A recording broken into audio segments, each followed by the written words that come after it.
Hello, my name is David Blackman, editor of Pensions Insight and Engaged Investor, and I'm here today to speak at the NAPF conference in Manchester and speaking to Michael Higgins, the chairman of the Pensions Regulator, who's come here to see us on our stand. Hello, Michael. Hi, David. Nice to see you again. Nice to see you again. We've just seen Steve Webb give his keynote presentation, and in this he was very firm on the dismissing the argument for an overhaul of the regulatory system at the moment. Would you like to comment on that?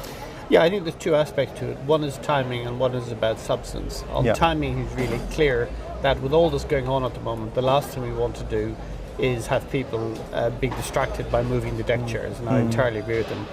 But on substance, there's also an issue that if one were to consider anything, people think it might remove an overlap. It would simply move the overlap to a different place. If, for example, TPR were to look after contract-based pensions instead of the FCA, the FCA would still have responsibility of looking after the investing firms. So instead of the divide line being here, it would become there. So it doesn't get rid of the question of how to make the interface work effectively. And my preference is that we work on getting that interface working as well as possible. Moving away from that, Steve Webb also sort of had words to say on decumulation. And he's obviously sort of interested in addressing those issues. Any thoughts on that?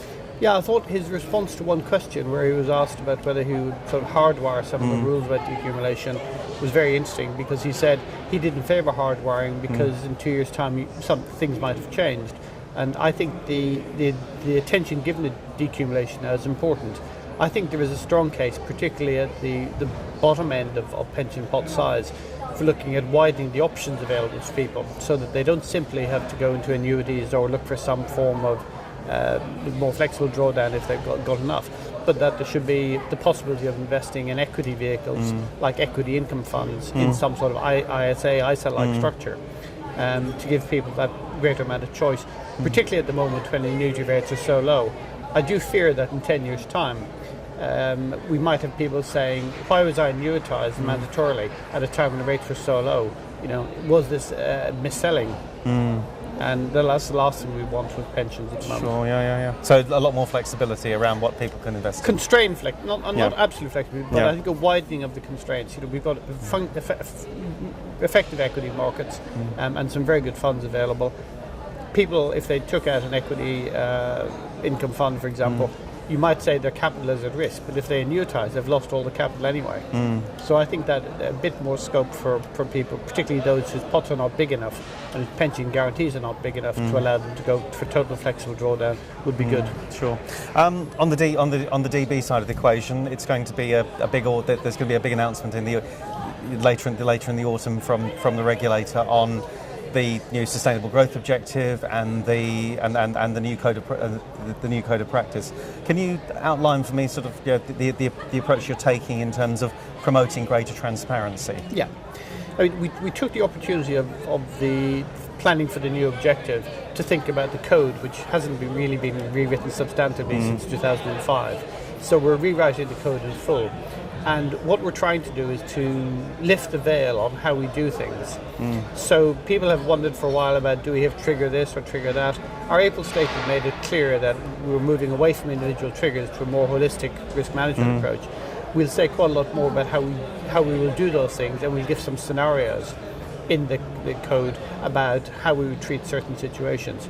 Now, there is a risk that people who want to game the system will look at this and say, oh, that's how they're going to do it, so we'll find a way around it.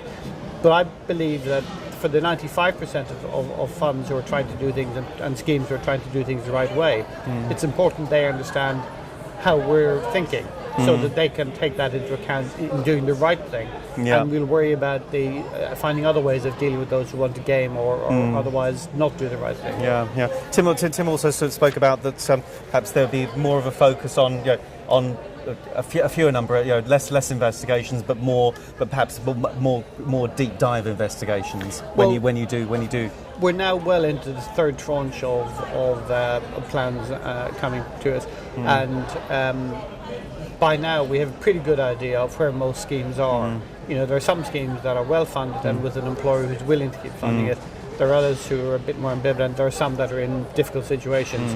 So we have a much better idea now of the schemes that do need more of our attention. We've done some work before the plans are submitted with a range of schemes, some of whom are very well funded, very good schemes, because we wanted to understand across the spectrum of how trustees and employers were responding. But we want to try and use our risk-based powers to look at those schemes where the risks are greater. The other thing I would say, there was also a question asked about employer involvement. Yeah. And I've had people say to me, isn't it unfair that if the trustees make the wrong investment decisions, the employer ends up picking up the bill? Shouldn't the employer have some ability to influence the investment strategy?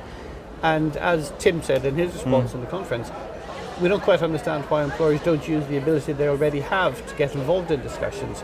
We would like to see trustees and employers treat these things much more as a partnership decision rather than as an argument.